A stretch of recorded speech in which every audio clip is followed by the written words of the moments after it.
So, Five Nights at Freddy's 2 was very interesting. It's like been 3 or 4 days since I've seen it now. But, yeah. So I'm just going to explain what I thought about it. First thing being, well, I do think it was better than the first one. You know, everyone hates it, and that's fine. You know, I know it's not, like, the greatest thing. But I personally liked it as a FNAF dork. It was pretty fun to watch. So I think the puppet thing was kind of weird. I do like that it was different with puppet kind of spoilers, by the way. I do think it was kind of weird, like the whole possession thing, possessing people and whatnot. I think it was kind of out of nowhere, but I also think it was pretty cool looking and creepy. I mean, not creepy, but, you know, different looking. And I do think the film definitely lacked Matthew Lillard. It definitely lacked Skeet Ulrich, however you pronounce it. I think they were so, like, advertised for the film, for them to both have one scene each. I think it was very disappointing, but the scenes that they had I thought were pretty good. Matthew Lillard was very good with his scene. I think he very good acting, very yeah, I you know, it's very interesting what Quentin Tarantino said, but yeah, I think he was most standout scene other than the opening scene. I think the opening scene was actually really good.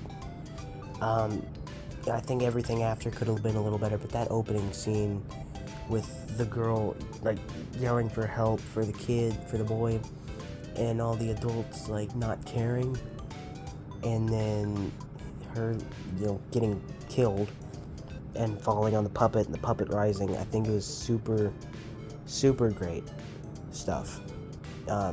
Better than the rest of the film was, but, you know, but it definitely stood out.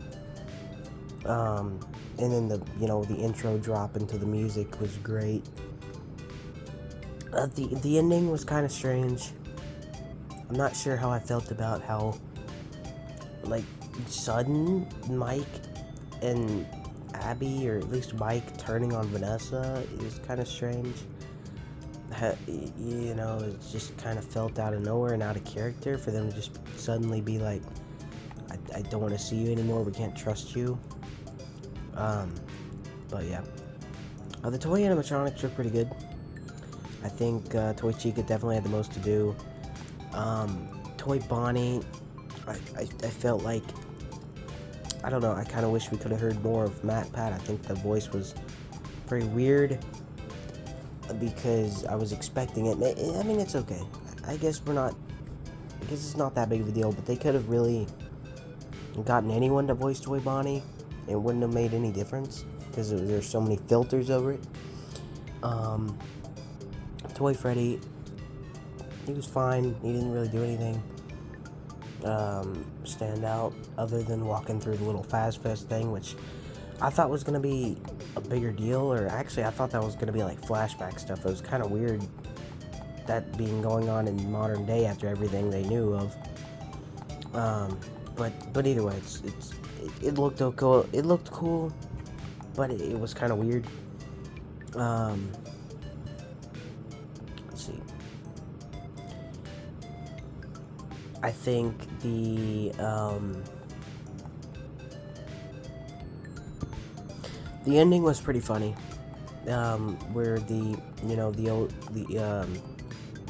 God, I can't talk, man. The original animatronics at the end, you know, came out of nowhere and, like, did the on your left thing with the toys, just like ripping them in half and stuff. Was funny looking. But I think it was kind of corny too. And then I really wish they would have had Golden Freddy seen or shown at least once in the film.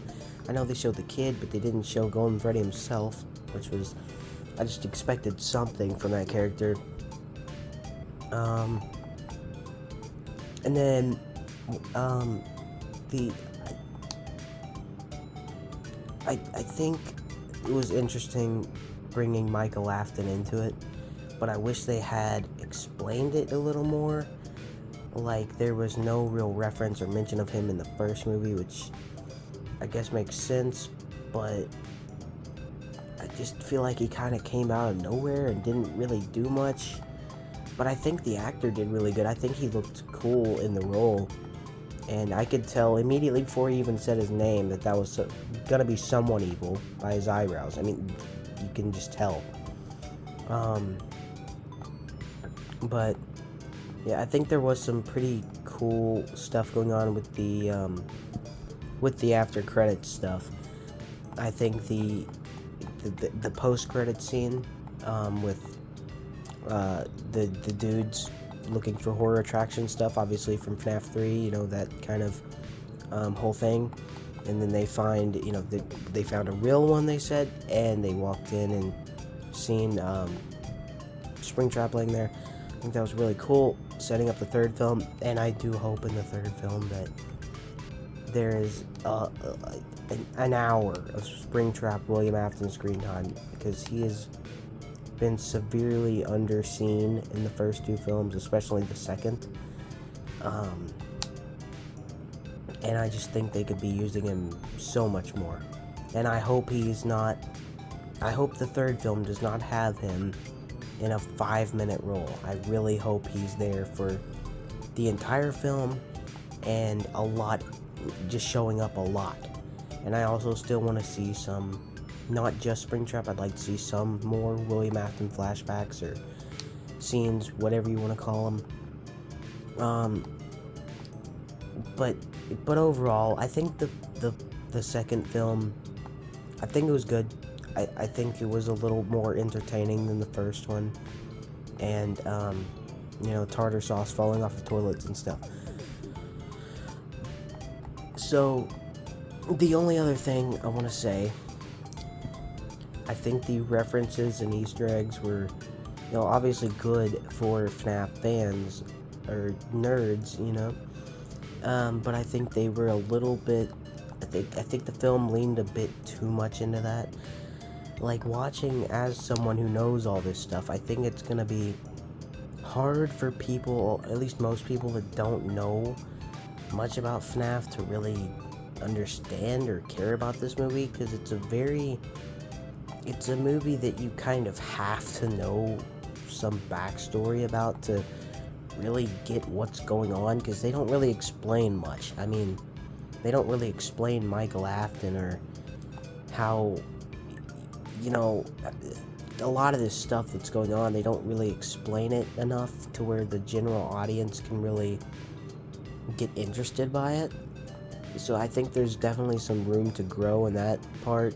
I think they need to kind of find a middle ground when it comes to references, but also letting the general audience be, you know, entertained by it as well.